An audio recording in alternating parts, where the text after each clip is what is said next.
Today in Southern California, we had a wonderful start for the Expo, and Nicola kicked it off. Good morning, everybody. I had the opportunity to give the first keynote speech this morning. We also then had the opportunity to show the governor of California our fuel cell truck. California has an enormous impact on the US, but also on the world. People at Nikola share the common vision, pioneering solutions for a zero-emission world. In a time of uncertainty and challenges, you have to focus on what you're really good at. We've got the right product at the right time. You're taking diesel trucks off the road, we've got a solution for that.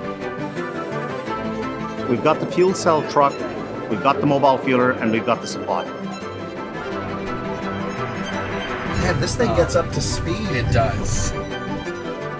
Nikola's business model depends on changing the world. This is not a side hustle for us. This is the business we're in. So I think it's absolute focus on what the customer wants, and that's what we're delivering.